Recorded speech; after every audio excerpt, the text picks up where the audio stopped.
개장전 꼭 확인해야 할 이슈앤 전략을 통해 확인해 보겠습니다. 오늘은요, 야천투자연구소 남인호 소장, 유진투자증권 김용재 이사, LNS홀딩스 김선용 대표와 IM증권 이화진 과장과 함께하겠습니다. 어서 오세요. 자, 오늘 한국거래소가 밸류업 지수를 공개합니다. 첫 번째 소식으로 만나보시죠. 국내 증시를 이끄는 주도주가 지금 현재 부재한 상황 속 밸류업 효과가 증시 반등을 남은 하반기 좀 이끌어줄 수 있을지 여부에 시장의 시선이 쏠려 있는데요. 관련해서 편입 예상 종목은 어떤 종목들이 언급되고 있는지 구체적인 내용 남인원 소장님께 들어보죠. 네. 아마 금년처럼 정말 주식 투자하시는 분들이 외국에 비해서 특히 미국에 비해서 상대적인 괴리도 이런 저평가 현상 느낀 건 거의 없으리라 봅니다. 저도 오랜 시간 동안 시장에 참여했었는데요. 이렇게 미국이 상승함에도 불구하고 매일 연일 사상 최고치 경신함에도 불구하고 우리 시장 정말 답보 상태에서 움직이지 못하고 있습니다. 심지어는 연초 대비해서 마이너스를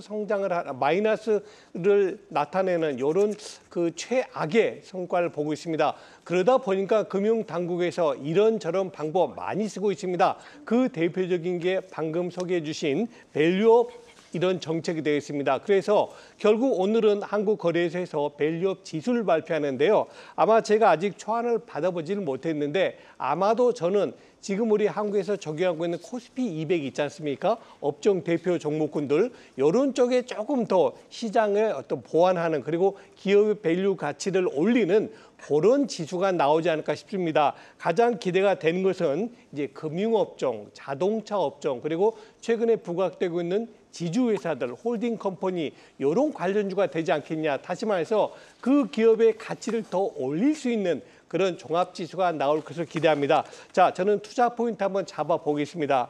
일단 우량주 중심, 즉 업종을 대표하는 우량주 중심으로 될 가능성이 커 보이고요. 방금 전에 말씀드린 대로 우리나라 가장 대표 지수인 코스피 200의 보완지수가 될 가능성이 높다고 봅니다. 지금 코스피 200은 어떻게 돼 있죠?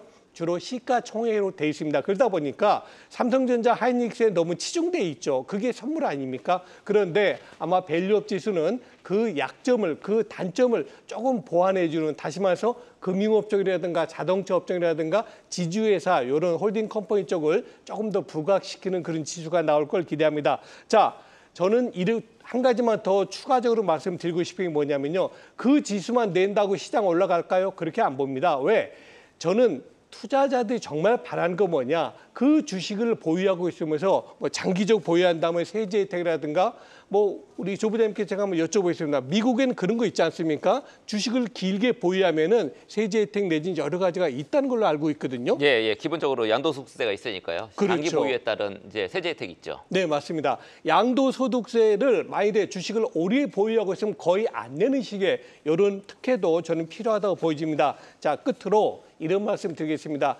만일에 저는 그 밸류업 지수만으로 가지고 아마 시장이 좋아질 거다. 그거는 저는 무용지물이라고 봅니다. 다시 말씀드리지만 정부의 추가적인 세제 지원이라든가 여러 가지 혜택을 주었으면 하는 바람을 미리 말씀드리겠고요. 투자 전략입니다. 자, 여러분 밸류업 지수가 나오면 제일 먼저 누가 바뀔까요? 기관하고 외국인이 바뀝니다. 우리 개인 투자가들은 나의 포트폴리오를 짜지만 기관하고 외국인은 기본적인 포트폴리오 있지 않습니까? 코스피 200이라든가 밸류업 지수라든가 이런 거 분명히 자기들 가지고 있는 펀드의 절반은 집어넣습니다. 그러니까 오늘 거래소에서 발표되는 밸류업 지수 그리고 그 해당된 종목들 꼭 여러분들 포트에 편입시키시면 좋겠습니다.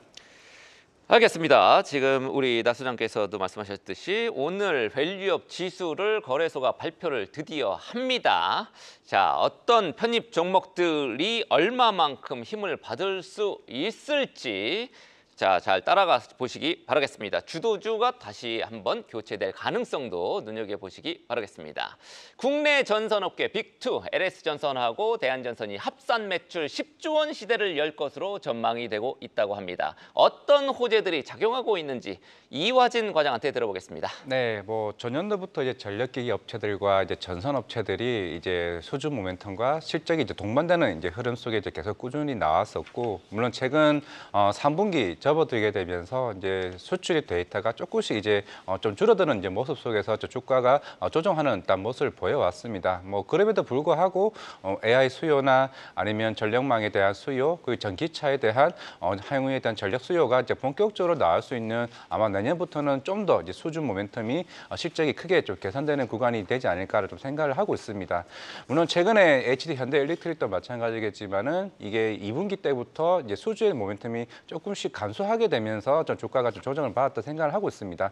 물론 이제부터는 어느 정도 공장이 가동이 되고 이제 증설 완료에 대한 이슈들이 하나둘씩 좀 나올 수 있다 좀 보이고 있기 때문에 물론 이제 전선 케이블 같은 경우가 이제 중저압부터 이제 초고압까지 다양하게 라인업이 있습니다. 물론 이제 LS 전선이나 대한전선 같은 경우는 이제 초고압 이제 전선 케이블을 만드는 업체이기 때문에 일단은 10조 올해 매출이 가능성 좀 굉장히 크다를 좀 보일 수가 있겠고, 일단 중저압 부분에는 일진전기나 대원전선 같은 경우가 물론 올해 초에도 이제 미국 관련된 공급 계약 이슈들이 하나둘씩 좀 나왔었기 때문에 지금까지 지금 수주 잔고 자체도 7.6조까지 지금 올라왔습니다. 이게 단순하게 일시성이 아니라 내년에도 계속 꾸준히 저는 이어질 수 있다를 좀 보이고 있기 때문에 일단은 전력기기 먼저 움직였고 그다음 이제 전선 케이블 업체들도 수준 모멘텀이 덩달아 좀 나올 수 있지 않을까 좀 생각을 하고 있습니다.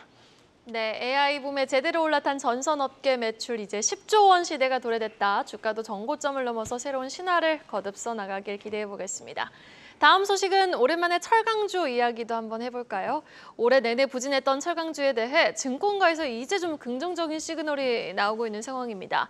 업황 바닥론이 고개를 든 배경 어디에 있을지 김선영 대표께 들어보겠습니다. 제가 최근에 이런 표현 되게 많이 씁니다. 우리나라 일부 업종에 진짜 우주의 기운이 많이 몰리고 있는 업종이 좀 있다라는 표현을 많이 쓰는데, 이거는 잘 아시겠지만 미국이 중국을 제재를 하면서 이제 우리나라가 반사이익을 얻는 업종이 꽤나 많이 모이고 있다. 게다가 또 우리나라가 잘하는 업종에 그런 것들이 모이고 있다는 이런 내용인데요. 철강주가 바닥을 찍었다라는 분석이 앵커님 말씀하신 대로 최근 증권가 사이에서 좀 나오고 있습니다. 아무래도 세계 최대 철강국들이 감산에 나서면서 국내 업체들이 좀 반사이익을 얻을 거다라는 이런 내용들인데, 지난 6개월간 포스코홀딩스는 12.15% 빠졌고요. 그리고 이제 현대제철 25.15%, TCC 스틸이 45.03%, 세아스틸이 19.36%, 동국홀딩스가 4.45% 밀렸습니다. 그리고 같은 기간 동안에 KRX 철강지수가 6.24%가 밀렸는데, 그럴 수밖에 없었던 이유가 아무래도 이제 예전에 아마 여러분 기억하실 거예요. 중국에서 건설 경기 붐이 불었을 때 전 세계 철강이 없었습니다. 중국이 다 빨아들여가지고 엄청나게 높은 가격이 책정이 됐었는데, 지금 잘 아시는 대로 중국은 침체죠. 침체이기 때문에 부동산 시장이 제대로 둔화가 된 상태에서 아무래도 우리나라는 또 경쟁 상대가 일본이었는데, 사실 그동안 이제 일본에 엔저가 없었던 상황에서는 우리나라가 좀 경쟁력이 있었는데, 상대적으로 질이 좀 더 좋고 이제 엔저 효과를 등에 업은 일본 철강이 들어옴에 따라서 우리나라가 조금 단기적으로는 기업들이 타격을 받은 건 사실인 것 같습니다. 하지만 최근에 어쨌든 중국 정부가 신규로 제철소 건설을 금지하는 방침을 내놓으면서 감산을 진행하겠다라는 이런 내용이 나오고 있는 상황이고요. 이에 따라서 아마 철강값이 좀 안정화되지 않을까라는 그런 생각을 가지고 있습니다. 또한 철광석 가격도 이제 실적 개선으로 좀 이어질 수 있을 것 같은데, 최근에 중국의 철광석 수입 가격이 지난 20일 톤당 92.23달러 정도로 내려왔습니다. 이에 따라서 이런 부분도 실적 개선에 좀 효과가 좀 있을 것 같고요. 이거는 보니까 연초 대비해서 35.31%나 떨어졌습니다. 거의 2년 만에 최저 수준을 기록했다고 하니까 이 부분도 천천히 아마 실적이 기인할 것 같습니다. 이에 주 원료의 철광석의 가격이 하락하면서 원가 부담이 줄어드니까 증권사들이 당연히 철강 업종에 대한 어떤 투자 의견을 상향 조정하기 시작한 건 뭐 당연할 수밖에 없었던 것 같고요. 또한 그동안 앞에서 말씀드렸던 대로 이제 엔저를 등에 업고 이제 우리나라 철강 기업보다 우위를 차지해온 일본 철강 가격이 잘 아시는 대로 미국이 이제 금리 인하를 했습니다. 이에 따라서 BOJ의 금리 인상도 제가 봤을 때는 지금보다는 한 12월 달에 아마 다시 하지 않을까라고 생각되는데, 이에 따라 어쨌든 이제 엔저도 한계점에 왔다라는 생각이 좀 듭니다. 이에 따라서 이것도 우리가 좀 체크해볼 필요가 있을 것 같고요. 그리고 그간 철강 하락을 이끌었었던 구형 철강이 되게 많았어요. 근데 이 물량 자체가 대부분 소화가 됐다라는 되게 좋은 소식이 나왔습니다. 이에 따라서 철강 업종에 수급이 좀 많이 개선될 것으로 기대가 되고 있고, 이에 따라서 뭐 앞에서 제가 설명드린 기업들 위주로 좀 보시면 될 것 같고, 기왕이면은 철강도 하고 다른 것도 잘하는 좀 다리를 많이 걸치고 있는 기업들 위주로 투자해 보시면 정말 좋을 것 같다는 말씀드리겠습니다. 네, 원가 부담이 좀 철거석 가격이 많이 떨어졌으니까요. 원가 부담이 많이 줄어들고 엔저도 끝나가고 있고 중국이 감산 들어갈 것 같고 여러 가지 호재가 있는 것 같습니다. 바닥을 다지고 있는 철강주가 다시 뜨겁게 달아오르면 좋겠습니다. 올해 4분기 전기요금 일단 현 수준에서 동결이 됐죠. 요금 인상 효과를 기대했던 한국전력 주가가 어제 38%대 급락을 기록을 했습니다. 사실 한국경제신문 그동안 보셨던 분들은 이번에는 동결할 가능성 높게 보긴 했습니다만 주가가 어제 이렇게 많이 빠진 거 조금 이해하기 어려운 측면도 있는데 김영재 이사님 어떻게 보셨습니까? 네, 어제 같은 경우는 그러니까 전기요금 인상을 기대할 수 있던 여러 요인들이 좀 사전에 있었기 때문에 그리고 증권사에서도 좀 이번에는 좀 다르지 않을까 하는 기대감이 좀 있었는데 이게 무산되면서 투자자들의 실망 매물이 일시에 좀 출혈되었다라고 볼 수밖에 없습니다. 한전 같은 경우 매분기 그 마지막 달에 다음 분기에 연료비 조정 요금을 미리 이제 발표하는데 어제는 이제 전 분기와 동일한 킬로와트당 플러스 5원으로 동결했는데 따로 전력량 요금 인상을 하지 않아서 일단 4분기 전기 요금은 현재와 동일한 가격을 유지하게 될 것입니다. 한전이 현재 지금 지난 우크라이나 전쟁 발발 이후에 연료비가 급등에도 불구하고 가격을 동결했기 때문에 지금 3개년간 거의 44조 6천억 원의 적자 그리고 203조 원의 총부채를 기록 중인데 부채 비율도 2020년 말에 187%에서 지금 올해 2분기 말 530%로 급증한 상황이기 때문에 지금 이 요금 인상이 결실했다라고 볼 수 있습니다. 정부에서도 지금 지난 8월 산업부 장관이 무더위가 지나면 최대한 전기요금을 정상화하도록 노력하겠다라고 발표했는데 그래서만큼 기대가 컸는데 어제 4분기 전기요금 동결표는 상당히 실망을 주었다라고 볼 수 있습니다. 그런데 투자 전략적으로 본다면 아직 연내 요금 인상 가능성이 완전히 무산되었다 할 수가 없는데요. 어제 발표된 전기요금은 매분기 자동적으로 결정해 발표하는 연료비 조정요금입니다. 근데 그 외 전기요금 구성 요소들은 정부가 따로 시를 정해서 수시로 발표할 수가 있는데 지난해 2분기에도 지금 5월 달에 주택용 전기요금 인상이 결정되어 있기 때문에 아직 실망하기는 조금 이르지 않나라고 보고 있습니다. 그리고 현재 그 투입되는 원재료비 하락과 환율 하락 그리고 여기에 원전 가동률이 상승 등으로 해서 원가 하락 요소가 좀 충분하기 때문에 이익 개선은 이제 지속될 수 있다라는 점에서 그리고 또 정부의 요금 인상 필요성 인식이 아직은 큰 변화가 나타나지 않고 있다고 볼 수밖에 없기 때문에 이런 점을 고려한다면 추가 하락 시에는 좀 저점 매수할 수 있는 기회로 활용할 수 있다고 판단을 하고 있는 상황입니다. 네, 알겠습니다. 일단 이번에는 동결 조치를 내렸지만 또 연내 인상 가능성은 또 대두되고 있는 상황이잖아요. 관련해서 주가 흐름 따라가 보시면 좋을 것 같습니다. 바로 다음 소식 만나보겠습니다. 삼성전자의 주가 아주 답답한 62,000원 박스권에 갇혀 있는 상황이죠. 연일 신저가 부근에서 움직임을 가져가고 있는 가운데 사실 이달에만 삼성전자 주요 임원 10명이 26억 원어치 이상의 자사주를 매입은 했거든요. 책임 경영 강화를 위한 의도에도 불구하고 꼼짝도 않는 주가, 과연 무엇이 좀 해소되어야 외국인이 돌아올 수 있을지 어떻게 보고 계십니까, 남인훈 소장님? 네.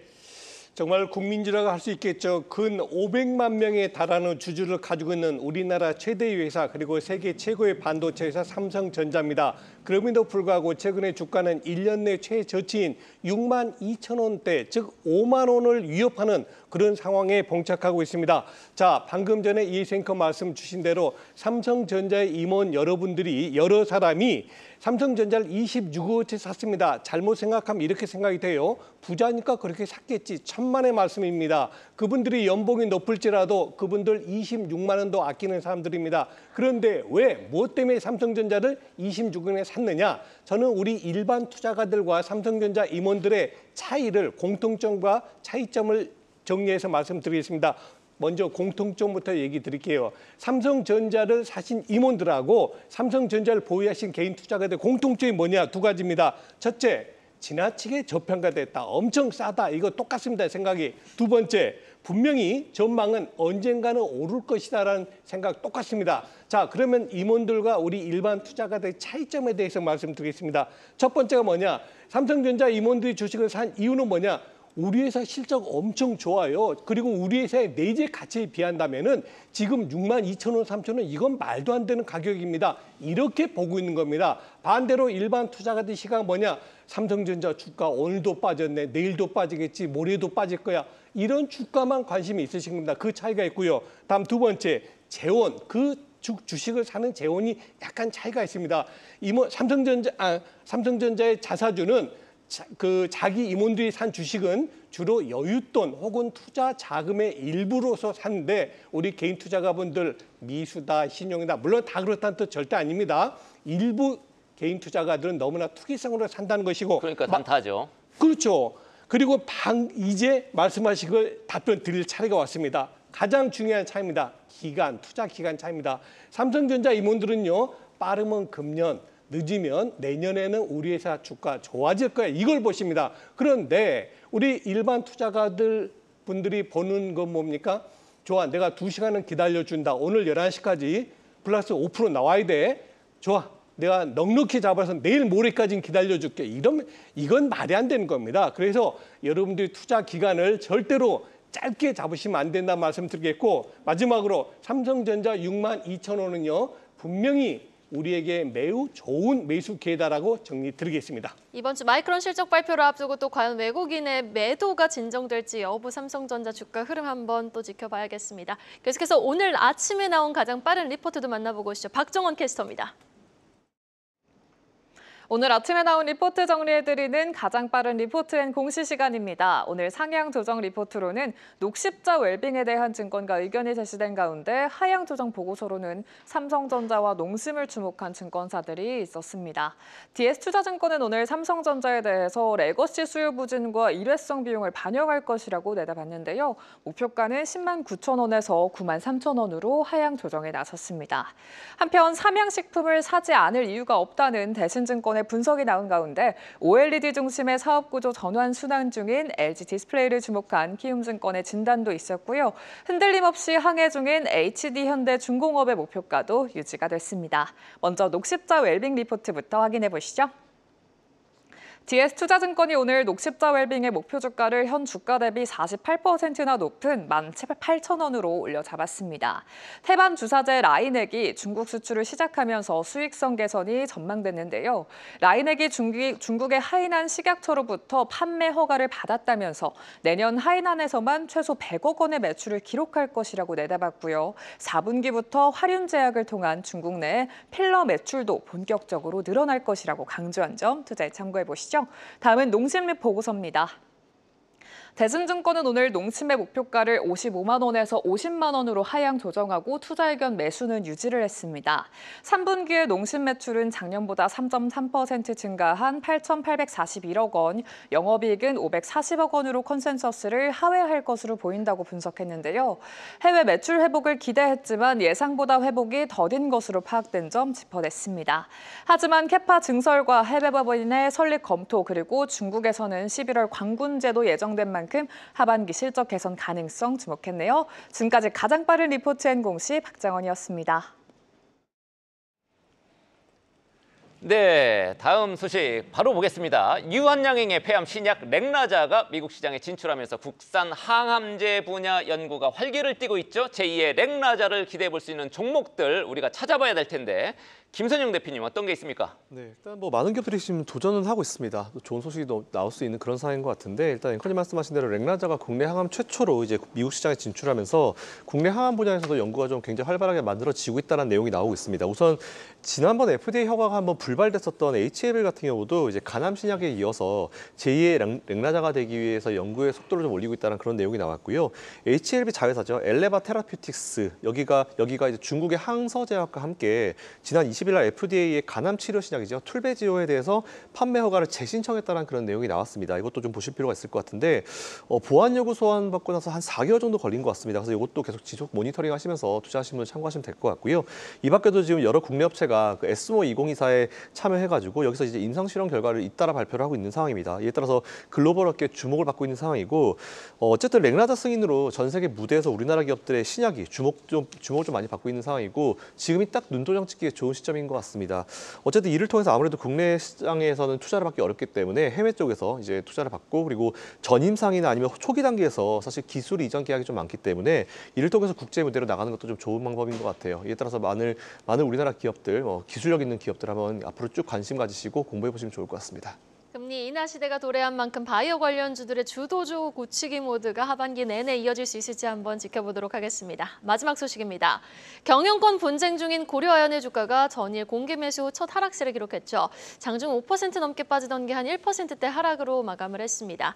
기존 영풍과의 갈등 관계 관련 오늘 기자회견까지 개최할 예정인 고려아연 관련주 투자 전략 이화진 과장께 들어볼게요. 네, 일단은 오늘 이제 고려아연 입장에서 좀 중요할 수밖에 없는 것 같습니다. MBK 파트너스 입장에서 오늘 이제 공개 매수 상향을 하지 않으면은 향후에 공개 매수 이제 마지막 날인 10월 4일 이후에 공개 매수를 10일 연장을 해야 이제 그 관련된 공개 매수 관련 상향을 좀 할 수가 있는 상황이기 때문에 물론 어제까지는 이제 상향 의향은 없다라고 얘기는 하긴 했지만은 결국에는 지금 최연범 회장 입장에서도 그런 백기사를 계속 꾸준히 지금 가지고 있는 상황이다 보니까 결국 이제 MBK 입장에서는 상대 쪽에 대한 전략 자체에 대한 부분도 어느 정도 의식을 안 할 수밖에 좀 없다 생각하고 있습니다. 지금 현대차, 한화, 특히 LG화학 같은 이제 향후에 2차 전지 사업이나 그러면 글로벌 이제 아연 관련된 재련 사업 중에서도 워낙 이제 1위를 하고 있는 업체이기 때문에 그만큼 사업적인 측면에서도 굉장히 이쪽에 대한 최연범 회장 쪽의 편을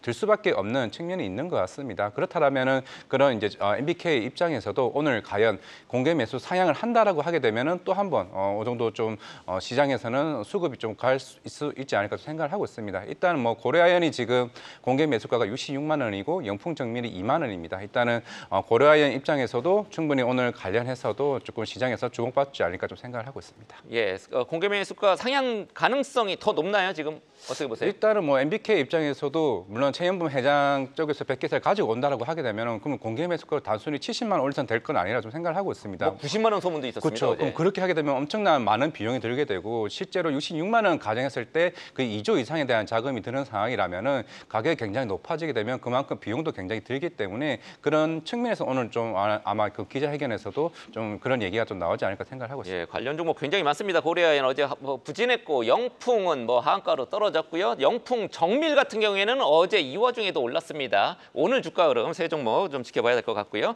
마지막으로 개장 전 체크 포인트 김영재 이사한테 들어보겠습니다. 네, 오늘 더불어민주당이 금투세 토입 찬반 공개 토론을 개최하는데요.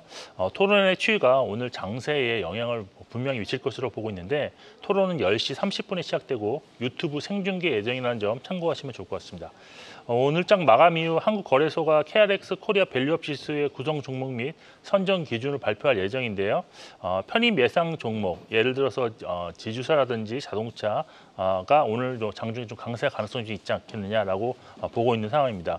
향후 밸류업 지수 관련해서는 연계 ETF 그리고 기관 투자자들의 판단 기준으로 활용될 가능성이 높기 때문에 중장기적 접근이 필요하다라고 판단하고 있습니다.